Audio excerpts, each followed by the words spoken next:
안녕하세요. 마국기장입니다. 제가 오늘은 인천 계양구 동양동 지역에 왔습니다.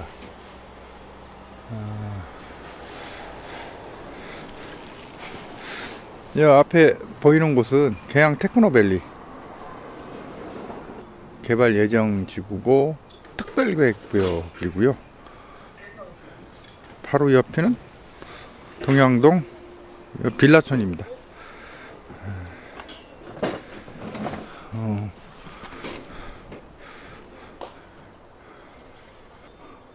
이 플래카드도 곧 떼겠네. 제가 여기 온 이유는 제 유튜브 구독자 가운데 계양 테크노밸리하고 붙어있는 규련동, 동양동, 박천동 지역 분석을 좀 해달라 요청한 분이 있었고, 저도 개인적으로 이 지역에 좀 관심이 있어서 오늘 분석을 해보도록 하겠습니다. 규련동, 동양동, 박천동 지역은 아파트하고 이제 빌라가 섞여 있습니다.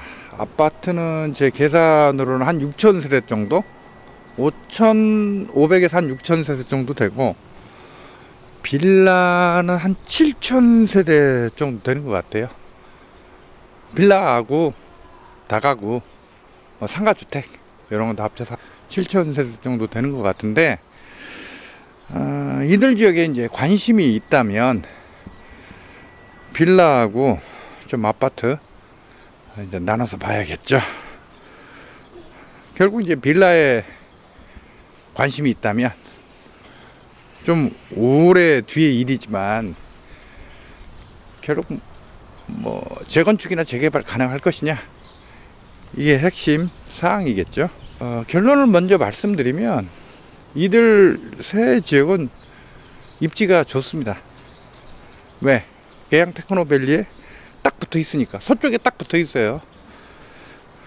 한데 좀 더 면밀하게 따지면 제 개인적으로는 세 개 동 가운데 동양동이 좀 더 낫지 않는가 하는 생각이 듭니다. 자, 이걸 규련동, 박천동은 나쁘고 동양동은 좋다 이렇게 이해하시면 안 되고, 세 지역 다 좋은데 그 가운데 동양동이 약간 더 낫다, 그렇게 이해하시면 되겠습니다. 자, 왜 그런지는 제가 이제 입지 분석을 하면서, 그리고 빌라하고 아파트를 따로 나눠서 분석하면서 자세하게 말씀드리겠습니다. 단 제가 이들 지역에 오래전부터 관심은 있었지만 직접 거주해 본 적은 없어요. 그러니까 어느 정도 한계가 있다, 그건 감안하시고 제 동영상을 보시면 되겠습니다.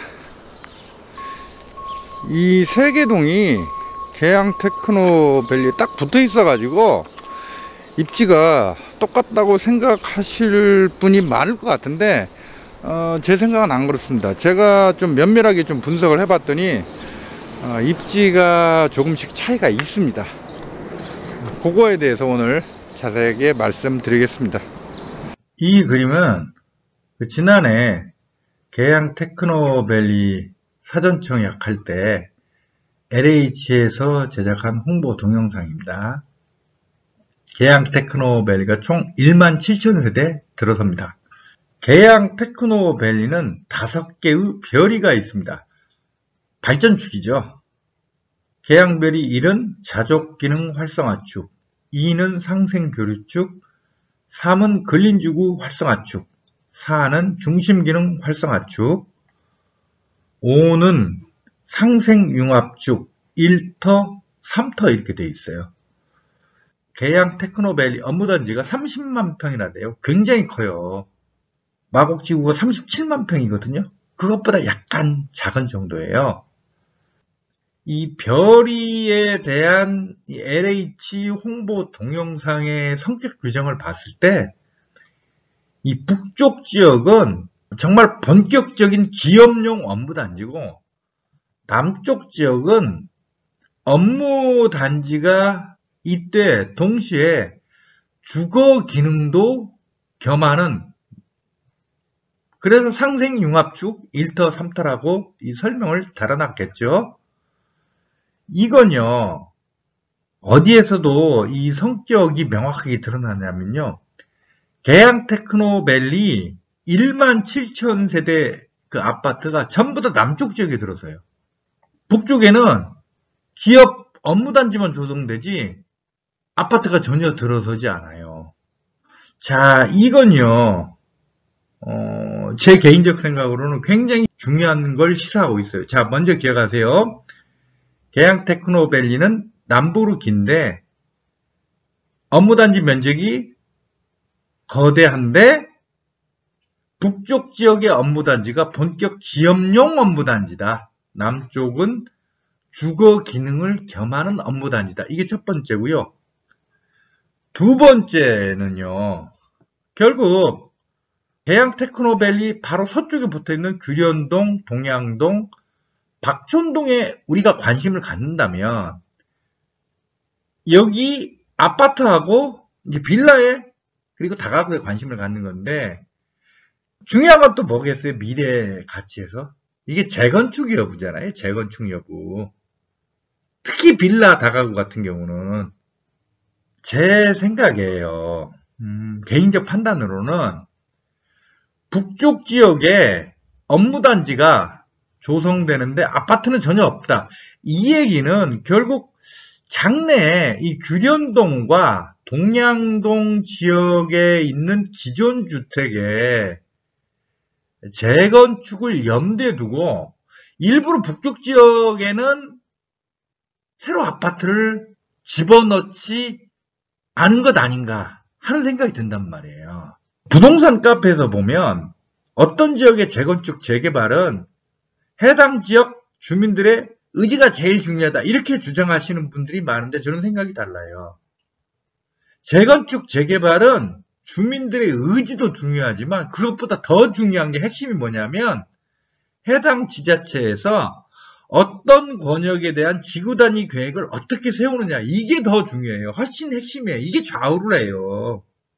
계양 테크노밸리 북쪽 지역에 아파트를 새로 건설하지 않는 건요, 제가 봤을 때는 규련동이나 동양동 지역에 기존 빌라 다가구 그리고 아파트가 이른바 썩다리가 됐을 때 거기 재건축을 염두에 두고 그런 게 아닌가 하는 생각이 든단 말이에요, 저는. 이에 비해서 이제 박촌동은요, 이제 박촌동은 좀 이따 제가 자세하게 좀 분석을 해볼게요. 먼저 말씀드리면, 자, 이 계양 테크노밸리 남쪽에, 계양 테크노밸리가 17,000세대 예정인데, 이게 전부 다 남쪽 지역에 들어서요. 그리고 박촌동에는 이미 기존 7개 아파트 단지가 있습니다. 약 2,200세대가 있어요. 상당히 많죠? 그리고 여기 있는 빌라 다가구가 제 추정으로는 한 2,000세대 혹은 많이 잡으면 2,500세대 정도 되는 것 같아요. 이게 그 빌라 다가구가 이게 장제로인데요. 장제로 서쪽에 다 있어요. 장제로 동쪽 지역 있죠. 계양 테크노밸리하고 딱 붙어 있는데 거기는 거의가 아파트예요. 빌라가 2개 단지인가 3개 단지 있어요. 그거 빼놓고 다 아파트야. 박촌동의 빌라 다가구는 전부 다 장제로 서쪽에 있어요. 여기.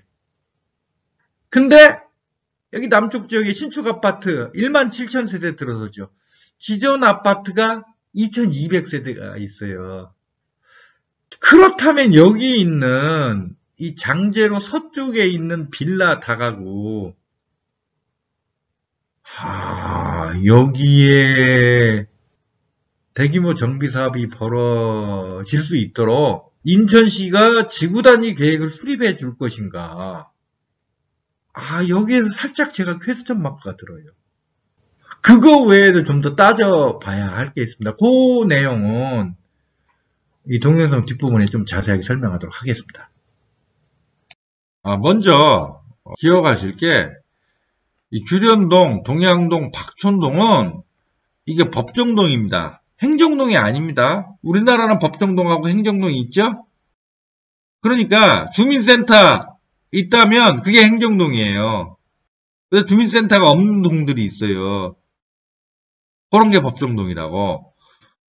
규련동의 상당 부분하고 동양동 지역은 계양 3동에 속합니다. 계양 3동 동사무소가 이 동양동 지역에 있어요. 박촌동은 계양 1동에 속해요. 행정동이 계양 1동이라니까? 먼저 규련동에 대해서 분석을 해보도록 하겠습니다.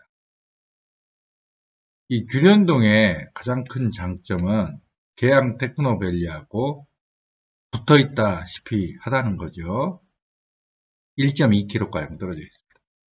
그리고 공항철도 계양역에서 직선거리로 한 1km가량 떨어져 있고요. 여기 박촌역, 인천지하철 1호선 박촌역에서 반경 한 850m? 요 정도 안에 규련동 지역이 다 들어가요. 요게 규련동의 장점이라고 할 수 있겠습니다. 근데 약간 걸리는 게 있어요. 이 첫 번째가요. 인천지하철 1호선 차량기지. 요게 면적이 65,000평입니다. 지도상으로 볼 때는 지하철 차량기지 있나보다 이렇게 보일 테지만 막상 현지에 가보면 요게 엄청 넓어요. 그래서 이 계양역하고 이 규련동 지역을 상당히 단절시키고 있어요. 이 계양역이 공항철도역이잖아요. 저는 개인적으로 공항철도가 사실상 GTX나 마찬가지라고 봐요. 현재 공사 중인 GTX A 빼놓고 GTX B, C, 특히 D 같은 경우는 솔직히 언제 개통할지 모르는데 그에 비하면 표종속도 상승, 더군다나 이제 9호선 직결, 뭐 그런 것도 예정돼 있기 때문에 이 계양역을 이용할 수 있다는 건 규련동이 엄청난 장점인데 문제는 이 차량기지가 좀 단절시키고 있다. 차량기지 때문에 여기서 규련동에서 계양역까지 못 가게 아예 막고 있는 건 아니에요. 사실 옆에 이제 이 길 있죠? 요걸 통해서 다닐 수는 있어요. 근데 단절감을 주는 건 사실이죠. 그 다음에 이게 수도권 제1 순환 고속도로인데 요게 또 규련동하고 계양 테크노밸리를 막고 있어요. 그 다음에 서부 간선 수로가 이게 또 있고 수도권 제1 순환 고속도로 요건 좀 커요. 그 다음에 이제 인천 국제공항 고속도로도 이렇게 또 있고 이제 위성 사진을 보면 이제 산으로 나오는데요. 현지에 가보면 산도 있긴 한데 이게 사실은 자 보이시죠? 왜 이렇게 돼 있을까요? 여기 군사시설이니까 탄약고가 있어요. 면적이 20만 평이나 돼요. 굉장히 넓죠? 요 탄약고를 오래전부터 이제 주민들이 이전을 요구하고 있습니다. 국방부는 인천시가 대체부지를 마련해주면 옮기겠다. 그런 입장인데 20만 평이나 되는 대체부지를 어디에서 찾겠습니까? 수도권에서. 그러니까 이 규련동 지역은 계양 테크노밸리하고 가까운데 이 철도 차량기지, 수도권 제1 외곽 순환도로, 탄약고 요걸로 좀 둘러싸여 있어요. 단절감을 준다고요. 요게 좀 걸리는 거예요. 물론 이 탄약고는 동양동 지역에도 영향을 주지만 위치상으로 봤을 때 이 탄약고는 동양동 지역과는 수도권 제1 외곽 순환도로가 이 가운데를 지나기 때문에 이 탄약고는 동양동 지역에 미치는 악영향이 필연동에 미치는 악영향보다는 조금 적죠. 이제 여기가 이제 박촌동인데요. 박촌동 역시 장점은 계양 테크노밸리하고 이제 붙어 있다. 그 다음에 여기 이제 박촌역이 있습니다. 인천 지하철 1호선 박촌역. 반경 500m 안에 박촌동 지역이 다 들어갑니다. 또 굉장한 장점이죠. 박촌동 역시 좀 걸리는 게 있어요. 제가 앞에서 설명했듯이 계양 테크노밸리가 17,000세대 아파트가 들어설 예정인데 그게 이 남쪽 지역에 다 건설되거든요. 그리고 이 박촌동이 잘 보시면 일단 수도권 제일 외곽 순환도로로 계양 테크노밸리와 박촌동이 좀 단절되어 있는 게 이제 약점인데 거기에 이 아파트 단지요. 이 박촌동의 아파트 단지가 요게 지금 장제로거든요.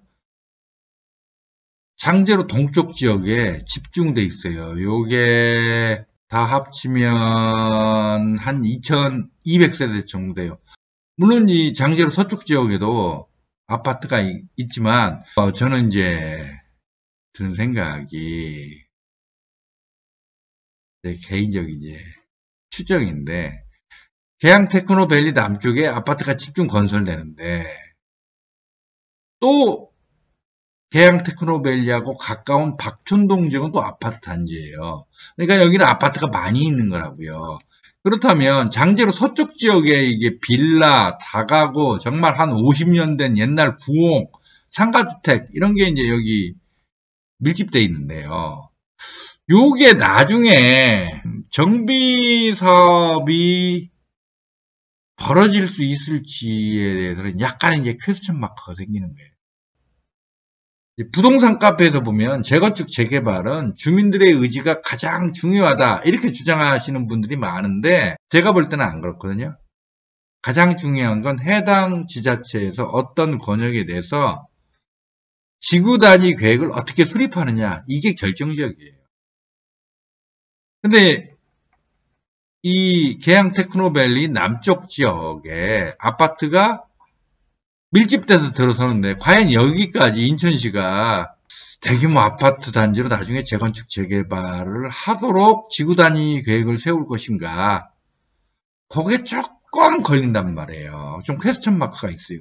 그리고 아파트촌으로 개발하도록 지구 단위 계획을 수립하는데 조금 장애 요인이 있어요. 여기는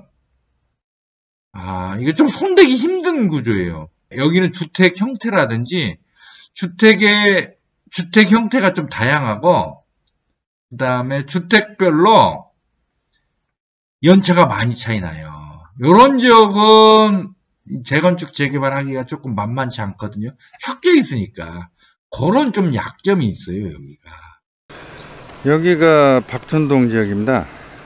박촌동은 아파트, 빌라, 다가구 이런 게 다 섞여 있고 그 아파트 빌라도 연식 차이가 좀 나요. 자, 여기 빌라 보이시죠?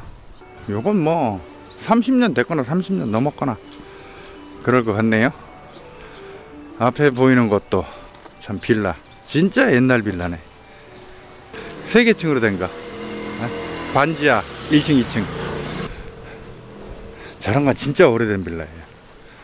그 다음에 이 앞에 보면 이건 주택이죠. 그냥 일반 주택, 단독주택이네 이건. 그 다음에 상가주택 있고,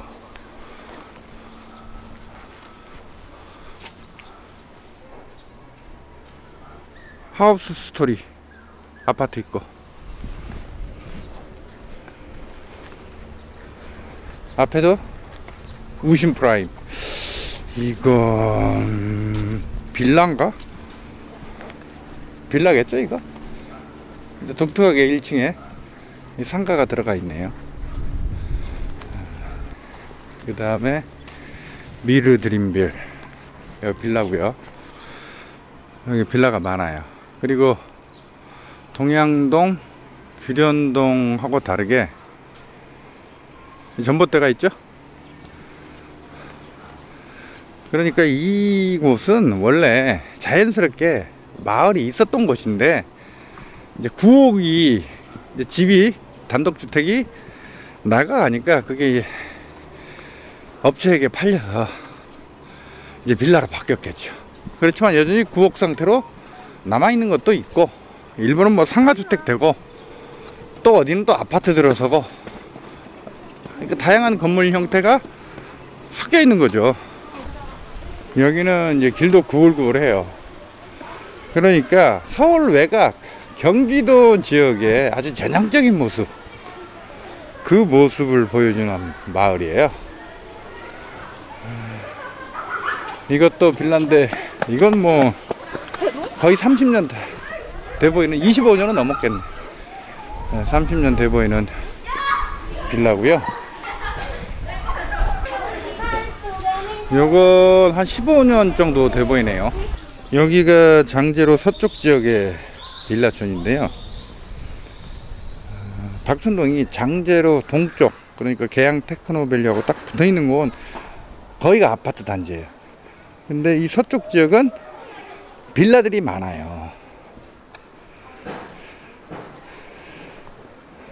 빌라들이 많을 뿐 아니라 연식 차이들이 좀 나요. 어떤 건 뭐 25년, 20년 넘고 25년, 거의 30년 되는 것도 있고, 어떤 건 한 15년 정도 되는 것도 있고, 어떤 건 10년 이내 비교적 신축인 것도 있고, 그렇습니다.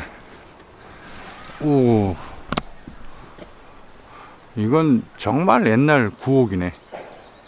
한 4, 50년 된 것 같네. 이런 주택도 여전히 남아있고, 이건 한 5, 6년 차 돼 보이는, 이게 비교적 신축 빌라네요. 이렇게 어떤 권역의 주택 형태가 다양하고, 와, 이건 옛날 진짜 구옥. 주택 형태가 다양하고, 또 주택의 연차가 차이가 나면 제 개인적 생각에는 이 정비사업 벌이기가 만만치 않아요. 주민들 사이에 이해관계가 다르기 때문에. 자, 이에 비해서 여기 동양동 지역이요. 자, 일단 동양동 지역은 계양 테크노밸리와 붙어 있는데, 규련동, 박촌동은 약간 사이를 두고 있잖아요. 계양 테크노밸리하고. 근데 동양동 지역은 그냥 딱 붙어 있어요. 그냥 가장 가까워요. 그 다음에 이 수도권 제일 외곽 순환도로가 계양 테크노밸리하고 박촌동, 규련동은 좀 단절시키고 있었죠. 근데 동양동 지역은 어때요? 안 그렇죠? 요것도 동양동의 장점이에요. 그러면 이제 이런 반론이 나올 수 있어요. 규련동은 계양역, 규련역이 있고, 박촌동은 박촌역이 있지 않느냐. 이에 비해서 동양동은 지하철이 없다. 이게 치명적 약점 아니냐. 이런 반론이 나올 수 있어요. 근데 제 생각은 달라요. 여기는 SBRT가 지나잖아요. 저는 이제 SBRT가 굉장히 과소평가되어 있다는 입장이에요. 그러니까 GTX는 너무 과대평가되어 있고, SBRT는 너무 과소평가되어 있고, SBRT가 이렇게 지나잖아요.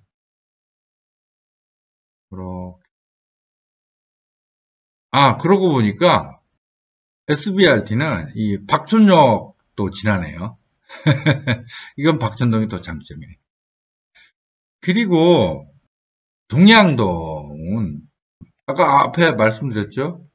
계양 테크노밸리의 본격적인 기업용 업무단지는 이 계양 테크노밸리 북쪽 지역이라고.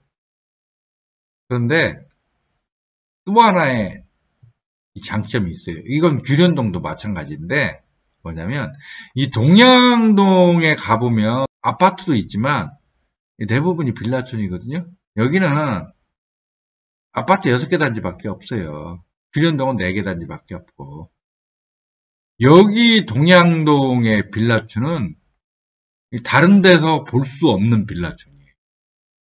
사실 그건 규련동도 마찬가지인데, 여기 빌라촌은요, 그냥 자연스럽게 혹은 난개발식으로 들어선 빌라촌이 아니라 계획된 빌라촌이에요. 이건 규련동도 마찬가지예요. 동양동에 아파트도 있는데 7개 단지가 있어요. 근데 나머지는 이제 빌라. 제 계산으로는 한 3,000세대, 한 3,500세대 정도 돼요. 동양동에 처음 와보시면 일반적인 빌라촌하고는 분위기가 좀 다르다는 걸 느끼실 겁니다. 보통 빌라촌, 다가구촌 가보면 뭐 도로는 좁고 2차선인데 굉장히 좁죠. 구불구불하고 전봇대 곳곳에 박혀 있고 전깃줄 치렁치렁 늘어져 있고 분위기가 꾀째재하죠. 여기 동양동은 빌라촌은 빌라촌인데 분위기가 깔끔해요. 일반적인 빌라촌, 다가구촌하고 좀 달라요. 왜 그럴까요? 여기는 2010년 무렵에 정부가 계획적으로 택지 개발을 한 곳이에요. 택지를 조성했는데 아파트보다는 빌라 위주로 인허가를 내줬던 거죠.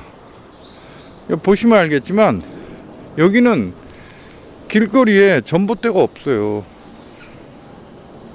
다 지하에 매설한 거라고. 그 다음에 도로도 2차선인데 넓은 2차선이에요.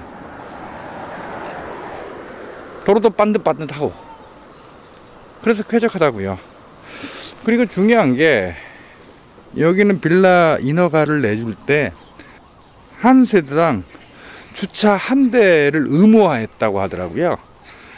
그래서 물론 여기 길거리에 차가 서 있긴 하지만 보통 빌라촌, 다가구촌 가보면 뭐 길거리에 워낙 차들이 많이 서 있어 가지고 되게 일방통행 도로이고 차들 지나다니기 힘들잖아요. 근데 여기는 그러진 않아요. 여기 빌라들은 거의가 2010년식이에요. 연식이 똑같다고요. 물론 2, 3년 안에 지어진 빌라도 있긴 한데 그건 굉장히 소수예요. 연식이 거의 똑같다. 이건 굉장히 중요한 사항이에요. 나중에 여기는 이제 재건축이겠죠. 재개발이 아니라 기본 인프라가 돼 있기 때문에 뭐 도로라든지 어느 정도의 녹지 공간, 그 다음에 초등학교, 중학교도 있고 기본적인 인프라가 있기 때문에 여기는 재건축일 것 같은데, 그 재건축 연한이 도래했을 때 연식이 거의 비슷비슷하기 때문에 상대적으로 주민들 사이에 이 분쟁 소지가 좀 적다고 저는 판단을 합니다. 동양동 지역 관련해서 주목해야 될 게, 이게 나중에 이제 정비 사업 한 30년 뒤겠죠. 정비 사업이 벌어질 때 상가주택 소유주들의 동향이에요. 정비 사업은 상가주택이 많으면 힘들어요. 일반적으로. 왜 그러냐면 상가주택이라는 게 보통 1층에 상가, 그 다음에 그 위층으로 뭐 4층 혹은 5층까지 주택 만들어서 이제 월세 받잖아요. 그래서 상가주택 소유주들은 매달 월세가 들어오기 때문에 그걸 부수고 새로 아파트 짓는 것에 대해서 반대하는 경우가 많아요. 왜냐하면 상가주택이라고 하는 게, 이런 꼬마 상가주택이라고 하는 게 기본적으로 대지 면적 뭐 50평, 좀 커야 이제 80평 그 정도인데, 그거 정비사업 벌어져 봤자 1+1 혹은 뭐 1+ 상가 혹은 상가 하나 혹은 아파트 한 채 플러스 현금 보상 뭐 매덕 이 정도거든요. 그거 받는 것보다는 월세 매달 뭐 2, 300만원, 3, 400만원 혹은 4, 500만원 받는 게 훨씬 낫기 때문에 상가주택 소유주들은 정비사업에 반대하는 경우가 많아요. 이 동양동 지역에서 뭐 정밀하게 제가 조사해 본 건 아닌데 대충 육안으로 봤을 때 상가주택의 비중이 한 10 내지 15%? 많이 잡아야 15%는 넘지 않는 것 같더라고요. 보통 정비사업 종류에 따라 다르지만 주민들의 4분의 3 이상의 동의가 있어야 정비사업이 가능하죠. 그러니까 상가주택 소유주들이 해당 지역 주민들의 20%를 넘어가면 사실 정비사업 벌이기 굉장히 쉽지 않아요. 반대가 굉장히 많기 때문에.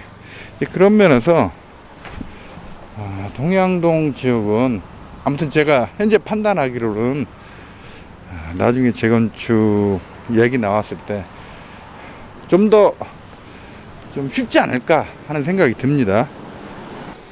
규련동, 동양동, 박촌동의 빌라들이 좀 구체적으로 따져보면 좀 상황이 좀 다른 거죠. 박촌동은 빌라, 진짜 옛날 구옥, 상가주택, 다가구 그런 게 다 섞여 있고 연식도 서로 차이가 나고, 인천시에서 지구단위 계획을 세운다고 해도 주민들 사이에 좀 분란의 소지가 좀 상대적으로 많아 보인다는 거죠. 이에 비해서 규련동하고 동양동은 되게 연식들이 비슷해요. 규련동도 2010년 무렵에 들어선 빌라인 걸로 저는 알고 있어요. 비슷비슷하니까 상대적으로 낫다는 거죠. 그러니까 규련동하고 동양동 빌라촌은 계획된 빌라촌인 거예요. 그런데 이제 규련동은 제가 앞에서 말씀드렸듯이 철도 차량기지 65,000평이 딱 자리 잡고 있고, 그 남쪽 지역에 탄약고 20만 평이 있다는 거. 물론 탄약고는 동양동 지역에도 영향을 주지만 이 규련동 지역에도 상당히 마이너스 요소가 되는 거죠. 빌라 얘기를 많이 했으니까 다음은 아파트 얘기를 해볼게요. 이제 규련동 지역의 아파트입니다. 이제 가격이 30평대가 대개 이제 6억 초반에서 중반 정도. 규련 아이파크는 좀 낮게 나오는데 이게 연식이 2004년식 좀 돼서 그런 것 같아요. 계양 센트레빌 이건 2013년식. 규련동의 아파트들은 장점이 있습니다. 보시면 용적률이 이제 180%대예요. 계양 센트레빌 1단지가. 2단지는 센트레빌 2단지는 166%, 3단지는 181%. 중요한 게 계양 센트레빌 1, 2, 3단지는 30평대 이상 아파트만 있어요. 그렇다면 제가 일일이 계산을 안 해봤는데 이 정도면 세대당 평균 대지 지분이 15%를 넘을 겁니다. 보통 세대당 평균 대지 지분이 15평은 넘어야 수도권에서 재건축 사업성이 있다 이렇게 보는데, 그런 면에서 보면 이거 굉장히 긍정적인 거예요. 물론 먼 미래의 일이에요. 이게 2013년식이니까 이론상으로야 17년 뒤에 재건축 연한이 30년이 되겠지만 그때 바로 할 수는 없을 거고 적어도 25년이나 30년 뒤의 일이겠지만 아무튼 재건축을 기대해 볼 수 있다. 규련 아이파크는 여기 30평대 이상으로만 되어 있는데 용적률 199%. 요 정도면 세대당 평균 대지 지분이 15평을 살짝 넘거나 아니면 살짝 모자라거나 그럴 것 같은데, 그래도 이 정도면 워낙 여기가 규련동이 입지가 좋으니까. 동양동은 아파트가 총 6개 단지가 있는데 이 가운데 주공 1단지, 2단지, 그 다음에 여기 4단지인데 여기는 국민임대예요. 거래가 불가능한 아파트예요. 그러면 동양 휴면빌, 우남 푸르미아, 그 다음에 한진 해머로, 요게 이제 거래가 가능한 아파트인데 가격을 보면 규련동보다 조금 가격이 약간 낮죠. 이유는 여기가 이제 지금 현재는 역세권이 아니니까, 지하철역이 없으니까 그렇겠죠. 용적률이 동양 휴면빌이 198%. 그리고 여기는 30평대 이상으로만 돼 있고, 우남 푸르미아도 용적률 198%. 그 다음에 여기도 이제 30평대로만 구성되어 있고요. 그 다음에 한진 해머로, 여기는 27평으로만 구성되어 있습니다. 용적률 192%. 그래서 스펙상으로 봤을 때 특히 이 위에 있는 두 개의 아파트요. 이건 30평대 이상으로 돼 있어요. 용적률이 190%대여서 조금 높은데 이 정도면 30평대 이상으로 됐기 때문에 세대당 평균 대지집은 15평 살짝 못 미칠 것 같아요. 간신히 되거나 살짝 못 미치거나. 역시 이 동양동 입지가 아주 좋기 때문에 이 용적률이 다소 높다는 단점은 있지만 재건축 연한이 되면 한번 재건축을 기대해 볼 수 있지 않을까. 자, 박천동의 아파트를 볼게요. 여기 보면 가격은 뭐 대충 이 정도예요. 여기 계양 한양수산이 가장 비싸구나. 2011년식. 여기 이 박천동의 아파트들은 잘 봐요. 용적률이 풍림아이원이 245%, 계양 하우스스토리 1차 230%, 한화끌매거리 237%, 계양 한양수산이 229%, 하우스스토리 2차 225%. 이것도 높죠. 그 다음에 여기 풍림아이원은 20평대, 30평대가 섞여 있고, 하나 꿈의 거리는, 여기도 20평대, 30평대 섞여 있고, 여기도 20평대, 계양 한양수산 20평대, 30평대 섞여 있고. 자, 이걸 보면요. 규련동, 동양동, 박촌동 아파트 가운데, 이 박촌동 아파트들이 이 재건축 관련해서 가장 불리해요. 용적률도 제일 높고 더구나 20평대 30평대가 섞여 있다고. 이러면 세대당 평균 대지집은 15평 못 나와요. 느낌상 제가 일일이 계산 안 해봤는데 느낌상 한 12평? 그 정도 나올 것 같은데, 이러면 박촌동 위치가 뭐 괜찮다고 하더라도 나중에 이게 만만치 않겠는데. 이게 현재 스펙상으로 봤을 때, 물론 이게 어떤 지역의 재건축 재개발이라는 게 스펙이 제일 중요하긴 한데 스펙만으로 결정되는 건 아니거든요. 사실은 해당 지역에 대해서 지구단위 계획을 지자체에서 어떻게 수립하느냐가 가장 결정적이긴 한데, 계양 테크노밸리 남쪽은 신축 아파트가 17,000세대나 들어서는데 박촌동에 있는 기존 아파트들은 용적률이 비교적 높은 편인데 더구나 20평대와 30평대가 섞여 있다. 역시 여기 아파트 재건축 미래에 좀 퀘스천 마크를 붙일 수밖에 없네요. 다시 한번 말합니다만 이런 건 제 개인적인 그냥 판단이니까 그냥 참고만 하세요. 박촌동 빌라촌 다가구촌도 이거 재건축 재개발 정비사업 만만치 않은데 아파트 재건축도 좀 만만치 않겠다는 생각이 듭니다. 만만치 않다는 게 불가능하다는 뜻은 아니에요. 가능할 수도 있는데 그 과정이 조금 좀 진통이 있을 것 같다라는 생각이 듭니다.